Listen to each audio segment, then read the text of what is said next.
Welcome back to Extra Point with Daily Dale, presented by Red Kingdom Media. In this upcoming video, we will discuss the upcoming matchup between the Chiefs and the Indianapolis Colts. We will dive into all of this next, so stay tuned. Welcome, Chiefs Kingdom. Thanks for tuning in to this Red Kingdom Media production, bringing you raw, authentic Chiefs coverage.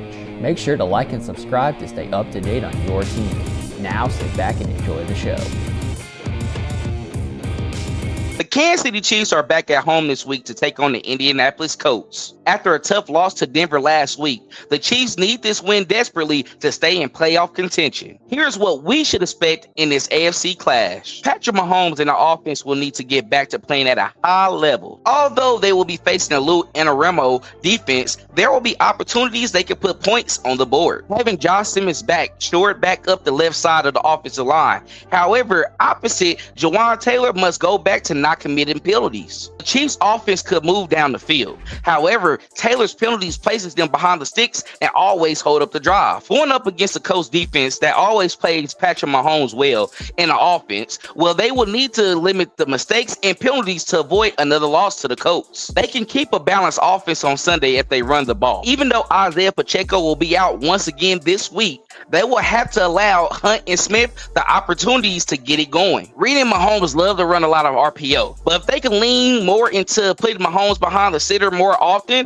that's when the offense has been effective. When Mahomes is behind center, it's not as noticeable for the defense to call out their plays. When they are able to run play action and keep Mahomes protected in the pocket, that is when you see the offense open up for the wide receivers. Rashee Rice in this matchup will have to showcase why Chiefs Kingdom looked at him as the #1 wide receiver. He is great within the intermediate situations, but when you have opportunities downfield on the sideline, he needs to reel in the ball for a big game. Lou Anarumo will adjust as the game goes on, so the offense can't be stale and predictable for all 4 quarters. The Colts defense is disciplined and sound, and also they can get turnovers as well too. Mahomes will have to play a near perfect game to ensure the offense can put points on the board. Now, jumping over to the defense. The defense last week against the Broncos did not have a bad game. Towards the last possession, that's when they gave up big plays that set up Will Lutz to kick the game-winning field goal. However, they did get the necessary stops to give Mahomes and the offense a chance. In this upcoming matchup against the Colts, which is led by running back Jonathan Taylor, they will have to focus in on the running game. Taylor, in multiple games this season, has had 3 touchdown performances and put over 200-plus yards in those games. Along with that, Daniel Jones has been a stud at the quarterback position this season, connected with guys like Josh Downs, Alex Pierce, and Michael Pittman. The defensive line this week will have to get pressure on Jones, even though they have one of the best offensive lines in the NFL. Nolo will, of course, draw up blitzes to get his DBs in the backfield, but Karlaftis, Omenihu, Jones, and Dana will need to do what they were paid to do. The Colts are not scared to run the football and will stay disciplined in doing so. But when they try to throw and get the ball downfield, they will need to make it rough on Jones for the entirety of the game. Jalen Watson and Trent McDuffie will have to be ready because Jones is not scared to throw it downfield, and they will have opportunities to make the play on the ball. Brian Cook and Jaden Hicks will have to have their heads on a swivel and not let guys like Josh Downs beat you downfield for a big play. And most importantly in this matchup, the linebackers will have to be on one accord and maintain gap containment. Although Jonathan Taylor is a big back who is not afraid to pummel the opposing defense, once he gets us to the second level, he hits another boost. So when they get contact on him within 2 to 3 yards, wrapping up will be imperative in this matchup. When studying an opponent, the Chiefs' defensive spags are one of the best at doing so.